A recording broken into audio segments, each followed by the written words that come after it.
दैनिक Chhattisgarh channel देखना शुरू कर चुके हैं आप और छत्तीसगढ़ प्रदेश की आज की तमाम सभी महत्वपूर्ण बड़ी खबरों की शुरुआत जय जोहार और नमस्कार के साथ। छत्तीसगढ़ में अधिकारी और कर्मचारी फेडरेशन अब मसाल रैली आयोजित करने वाला है, जहां केंद्र के समान डीए और एचआरए की मांग यहां पर की जाने वाली है। 11 सितंबर को केंद्र के समान महंगाई भत्ता यानी डीए और लंबित हुए एचआरए, साथ ही डीए एरियर्स के और साथ ही केंद्र के समान एचआरए बकाया भत्ता जैसी मांगों को लेकर के अब छत्तीसगढ़ कर्मचारी अधिकारी फेडरेशन तीसरे चरण का आंदोलन करने वाला है। इस आंदोलन के अंतर्गत जिला और ब्लॉक मुख्यालयों में मसाल रैली आयोजित किया जाएगा, जिसे सफल बनाने के लिए प्रदेश के सभी कर्मचारी संगठन सक्रिय हो चुके हैं। प्रमुख शिक्षक संगठनों ने भी इस रैली का समर्थन दिया है। उनका कहना है कि छत्तीसगढ़ कर्मचारी अधिकारी फेडरेशन के प्रदेश संयोजक कमल वर्मा ने अपनी टीम के साथ सदैव सामने आकर हक के लिए संघर्ष किया है, जो कि परिणाम मूलक रहा है। शिक्षकों के युक्तियुक्तकरण के मुद्दे पर कमल वर्मा ने शिक्षक न होते हुए भी शिक्षकों की समस्याओं और युक्तियुक्तकरण की कमियों को खुलकर सरकार के और साथी अधिकारियों के समक्ष रखा था और युक्तियुक्तकरण को निरस्त करवाने में हम शिक्षकों का भरपूर सहयोग किया। ये बातें कमल वर्मा ने कही। साथ ही कर्मचारी अधिकारी फेडरेशन वर्तमान में छत्तीसगढ़ के कर्मचारियों का एक विशाल सांगठनिक समूह है,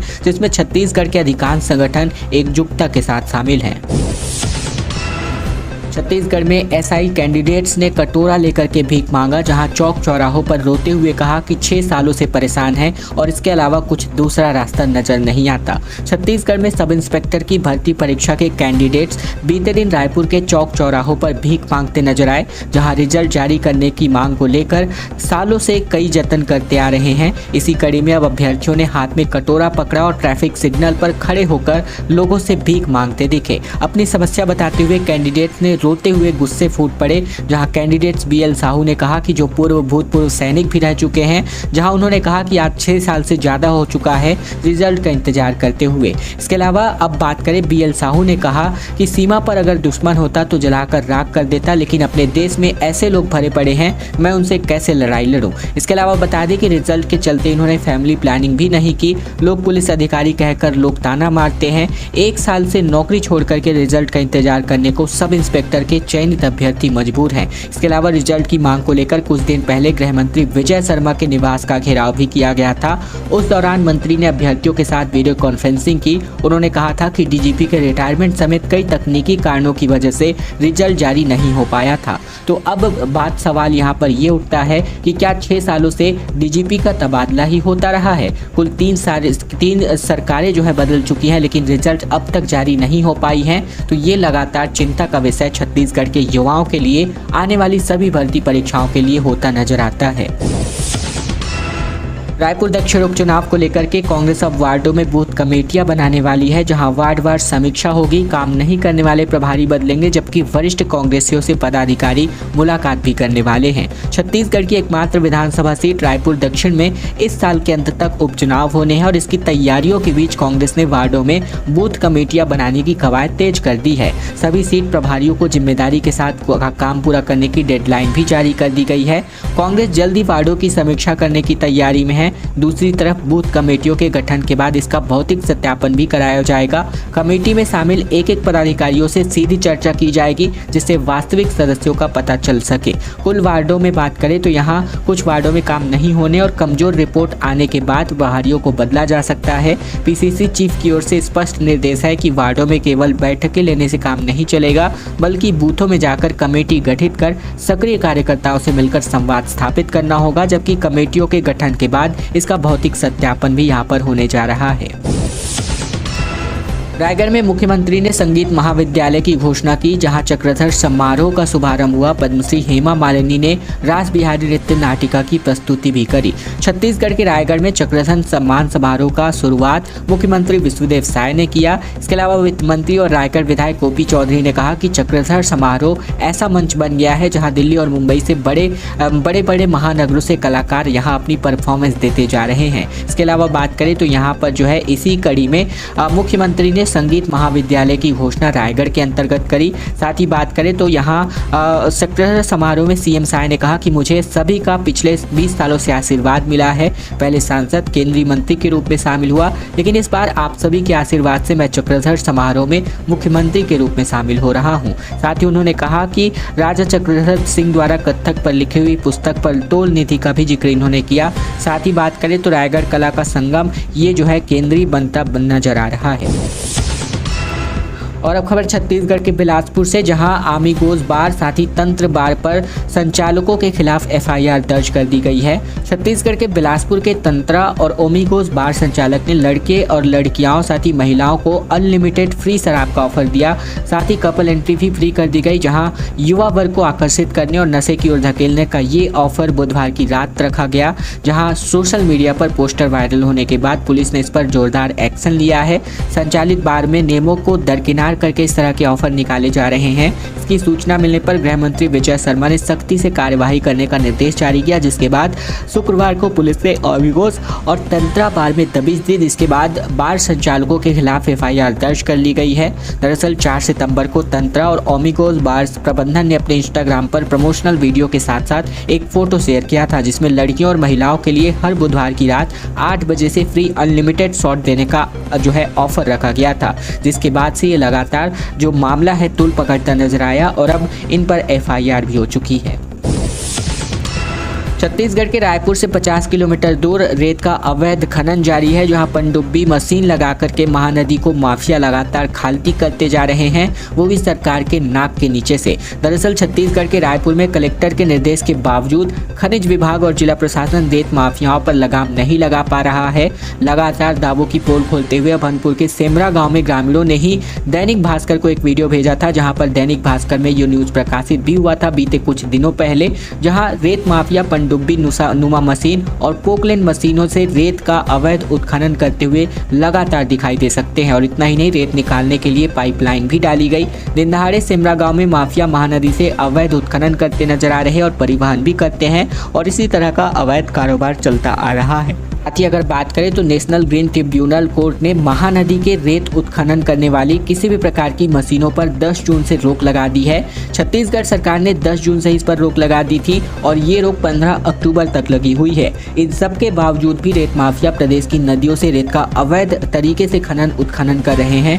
रेत माफिया पनडुब्बी यानी कि जिस मशीनों से नदियों की तलहटी से रेत निकाला जाता है, इनका इस्तेमाल कर रहे हैं। तो बेखौफ होकर इन पनडुब्बियों का इस्तेमाल तक किया जा रहा है। तो आप समझ सकते हैं कि किस प्रकार से सिस्टम भ्रष्ट हो चुका है। साथ ही किस तरह से पुलिस प्रशासन साथ ही प्रशासन के साथ मिलकर के ये लगातार प्रशासन के नाक के नीचे से ये काम किया जा रहा है, जहां लगातार आदेशों को दरकिनार करते हुए ये कार्यवाही भी सरकार करती नजर नहीं आती। चक्रधर समारोह का आगाज हुआ, जिसमें हेमा मालिनी ने अपनी परफॉर्मेंस दिया। रायगढ़ में सीएम ने संगीत महाविद्यालय की घोषणा के साथ ही इस कार्यक्रम का शुभारंभ किया। दरअसल छत्तीसगढ़ के रायगढ़ में 39वें चक्रधर समारोह का शुभारंभ रामलीला मैदान में किया गया, जहां पहले दिन पद्मश्री हेमा मालिनी ने अपनी परफॉर्मेंस दिया। उद्घाटन समारोह का करते हुए सीएम साय ने रायगढ़ में संगीत महाविद्यालय की घोषणा इसी अवसर पर किया। साथ ही 17 सितंबर तक लगातार 10 दिनों तक 7 पद्मश्री कलाकार अपने अपने जो यहाँ पर परफॉर्मेंस है देने वाले हैं, जिसमें कवि कुमार विश्वास की भी प्रस्तुति शामिल है। शास्त्रीय संगीत से जुड़े नृत्य, गायन और वादन के साथ ही अलग अलग लोक विधाओं का जीवंत मंचन यहाँ देखने को मिलेगा। ट्रैफिक रूट से जुड़ा पूरा अपडेट्स की अगर हम बात करें तो इसके लिए रूट चार्ट जो है जारी कर दिए गए हैं। साथ ही डायवर्जन पॉइंट्स भी बना दिए गए हैं। पूरी तरीके से प्रतिबंधित मार्ग की अगर हम बात करें तो हंडी चौक, घड़ी चौक, सत्तीगुड़ी चौक और गौशाला तिराहा के बीच कार्यक्रम के दौरान यातायात पूरी तरीके से प्रभावित यहाँ पर होने वाला है और 10 दिनों का पूरा शेड्यूल यहाँ पर जारी हो चुका है। दुर्ग से लेकर विशाखापट्टनम के बीच एक और नई वंदे भारत एक्सप्रेस ट्रेन का ट्रायल अगले हफ्ते से शुरू होने जा रहा है, जहां सफर में केवल 3 घंटे लगने वाले हैं। प्रदेश के लोगों को पोर्ट सिटी विशाखापट्टनम जाने के लिए एक बड़ी सहूलियत मिलने जा रही है, जहां दुर्ग से लेकर विशाखापट्टनम के बीच वंदे भारत एक्सप्रेस चलने वाली है, जहां इसके शुरू होने से रायपुर से विशाखापट्टनम का सफर महज 8 घंटे में पूरा हो सकेगा। इसके अलावा अगर आप अभी तय दूरी को तय करने में तकरीबन 11 घंटे तक का अधिक समय लगता है। वहीं बात करें तो वंदे भारत ट्रेन की शुरुआत दुर्ग से होने वाली है और इसी सप्ताह ट्रेन का रैक रायपुर पहुंचेगा। पहला ट्रायल 15 सितंबर के आसपास रायपुर में होगा। ये ट्रेन दुर्ग से लेकर रायपुर, खरियार रोड से टिटलागढ़ और विजयनगरम होते हुए विशाखापट्टनम पहुंचने वाली है। मंडल ने इसकी तैयारियों के साथ ही इसके कामों की तैयारियां पूरी कर ली है। साथ ही रेलवे बोर्ड से अब तक नोटिफिकेशन हालांकि नहीं आया है। नोटिफिकेशन आते ही रेलवे ट्रेन का परिचालन यहां शुरू कर देगा। रायपुर में युवक ने पंडाल में गणेश प्रतिमा तोड़ी, जिसकी वजह से देर रात हिंदू संगठनों ने थाने का घेराव कर दिया और बवाल के बाद पुलिस ने आरोपियों को पकड़ा है। रायपुर में गणेश चतुर्थी से ठीक एक दिन पहले किसी 2 युवकों ने पंडाल में रखी गणेश प्रतिमा को तोड़ दिया और घटना के बाद हिंदू संगठनों ने आचार चौक थाने का घेराव कर दिया। बवाल के अगले दिन शनिवार को पुलिस ने आरोपियों की गिरफ्तारी की है। इसके पहले अगर हम बात करें तो स्थानीय पार्षद के साथ मिलकर देर रात लोगों ने जमकर बवाल बचाया है। साथ ही लोगों ने कहा कि भविष्य में ऐसी घटना घटी तो शहर में कर्फ्यू और दंगे की स्थितियां निर्मित हो सकती हैं। शुभम सारथी ने पुलिस को बताया कि आजाद चौक थाना क्षेत्र के लाखे नगर के पास शुक्रवार की रात 10 बजे एक विशेष समुदाय के युवक ने पंडाल में रखे गणेश प्रतिमा के निचले हिस्से को तोड़ दिया। समिति के सदस्यों ने जब ऐसा करने से मना किया तो उनसे गाली गलौज करी गई। कुछ देर बहसबाजी करने के बाद युवक वहां से फरार हो गए। इसकी खबर मिलते ही बड़ी संख्या में स्थानीय समाज और हिंदू संगठन के लोग थाने पहुंचकर नारेबाजी और प्रदर्शन करना शुरू कर दिए। रेशम कांड के बाद अब सरगुजा में बवाल होता नजर आ रहा है, जिसके खिलाफ सर्व आदिवासी समाज ने शव को लेने से इनकार किया। छत्तीसगढ़ के सरगुजा जिले में युवक की हत्या के विरोध में सर्व आदिवासी समाज ने शनिवार को जोरदार प्रदर्शन किया। दरअसल शुक्रवार को मैनपाट में पानी की टंकी की नींव से संदीप लकड़ा नाम के युवक की लाश बरामद की गई, जहाँ संदीप को 3 महीने पहले कुछ लोगों ने मारकर वहाँ पानी की टंकी बना दिया था। पुलिस ने पानी की टंकी को ढहाकर और जेसीबी से खुदाई करके 15 फीट नीचे से इस शव को बरामद किया है और अब पोस्टमार्टम के बाद परिजनों ने शव को लेने से इनकार कर दिया है। परिजन और समाज ने कड़ी कार्यवाही और एसपी को निलंबित करने समेत तमाम मांगे अपने पक्ष रखी हैं। वहीं शव को लेने से इनकार करने के बाद पुलिस ने शव को मॉर्चुरी में रखा है। 4.5 घंटे बाद तक चक्का जाम यहां पर जब जाकर खत्म हुआ।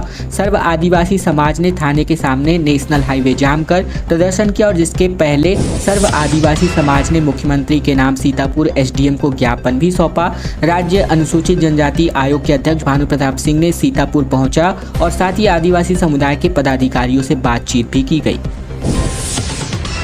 और अब खबर छत्तीसगढ़ के बिलासपुर से, जहां एक बड़ी घटना कुत्तों के काटने की मामले सामने आ रहे हैं। 48 घंटे में कुल 8 मासूमों को पागल कुत्तों ने काटा है। दरअसल बिलासपुर में पिछले 48 घंटों में एक पागल कुत्ते ने 8 मासूम बच्चों को अपने शिकार के यहाँ पर ले लिया, जहां तकरीबन 3 बच्चे गंभीर रूप से घायल हैं। कुत्ते ने बच्चे के चेहरे का मांस नोच खाया है। वहीं 15 से 20 टाँके एक बच्चे को आए हैं। बच्चों को अलग अलग अस्पताल में इलाज के लिए भर्ती कराया गया है, जहाँ शहर में 8000 से ज़्यादा आवारा कुत्ते घूम रहे हैं। शिकायत के बाद शुक्रवार की शाम नगर निगम की टीम ने घेराबंदी करके कुत्ते को पकड़ा। हालांकि बात करें तो 3 बच्चे इसके खिलाफ सिम्स में भर्ती हो चुके हैं। साथ ही निगम की टीम ने कुत्तों को पकड़ लिया है। नक्सलियों ने अब कबूल लिया है कि दंतेवाड़ा एनकाउंटर में इनके 9 साथी मारे गए थे। दरअसल बस्तर में नक्सलियों के पश्चिम बस्तर डिवीजन कमेटी के सचिव मोहन ने पर्चा जारी किया है। मोहन ने कहा है कि 3 सितंबर को दंतेवाड़ा एनकाउंटर में उनके 9 साथी मारे गए। उनकी मौत से नक्सल संगठन को एक बड़ा झटका लगा है। नक्सलियों ने अपने मारे गए सभी साथियों के नाम के साथ ही तस्वीर भी जारी की है। नक्सली लीडर मोहन ने पर्चा में लिखा है कि दंतेवाड़ा बीजापुर जिले की सरहद पर लोगा गाँव, हर्रा समेत आसपास के इलाके में भीषण मुठभेड़ हुई है। अलग अलग 5 जगहों पर मुठभेड़ हुई थी, जिसमें हमारे साथी रणधीर समेत अन्य मारे गए हैं। नक्सलियों ने आरोप लगाया है कि पुलिस ने 2 लोगों को घायल अवस्था में भी पकड़ा था, जिन्हें बाद में मार दिया गया है। पुलिस के मुताबिक 3 सितंबर को हुए इस एनकाउंटर में ढेर 9 माओवादियों में से एक रणधीर DKSGC का कैडर था, जिस पर 25 लाख रुपए का इनाम घोषित था। और अब खबर छत्तीसगढ़ के जगदलपुर से, जहां सुपर स्पेशलिटी अस्पताल के लिए स्वास्थ्य मंत्री ने 10 करोड़ रुपए की घोषणा की। दरअसल बस्तर के डिमरापाल में बन रहे 240 सीटर सुपर स्पेशलिटी हॉस्पिटल के निर्माण के लिए स्वास्थ्य मंत्री श्याम बिहारी जायसवाल ने 10 करोड़ रुपए की स्वीकृति दी। यहाँ उन्होंने कहा कि इस अस्पताल के काम और यहाँ लोगों को मिलने वाली सुविधाओं में कोई तरह की कमी नहीं रहनी चाहिए। 90% काम पूरा हो चुका है। मंत्री ने अफसरों से कहा कि आने वाले 2 महीने के अंदर काम पूरा कर अस्पताल को जल्द से जल्द शुरू किया जाएगा। दरअसल स्वास्थ्य मंत्री जगदलपुर दौरे के दौरान डिमरापाल में निर्माणाधीन 240 सीटर सुपर स्पेशलिटी हॉस्पिटल और मेडिकल कॉलेज का निरीक्षण करने पहुंचे, जहां मंत्री ने कहा कि इसके प्रदेश से सबसे अच्छा अस्पताल इसको बनाया जाएगा। अस्पताल सर्व सुविधा युक्त हो, यहां आधुनिक चिकित्सा उपकरण हो ताकि बस्तर के लोगों को बड़े शहरों की तरह चिकित्सा सुविधाएं मुहैया कराई जा सके। और अब खबर स्वास्थ्य मंत्री ने कहा कि टीका लगाने से नहीं, बच्चों की मौत यहां पर कुछ अन्य वजहों से हुई है। दरअसल छत्तीसगढ़ के स्वास्थ्य मंत्री श्याम बिहारी जायसवाल ने बिलासपुर में टीका लगाने से हुई 3 बच्चों की मौत के मामले को लेकर अपना बयान जारी किया, जहां उन्होंने कहा कि बच्चों की मौत टीका करने की वजह से नहीं हुई, क्योंकि उसी दिन 6 और बच्चों का भी टीका लगाया गया था। उनकी स्थिति सामान्य है। इस मामले की जाँच के लिए राज्य स्तरीय कमेटी बनाई गई थी, जिससे उन्होंने रिपोर्ट तैयार की है। रिपोर्ट अभी मैंने नहीं देखा है, लेकिन मौखिक चर्चा में अधिकारियों ने उन्हें बताया है।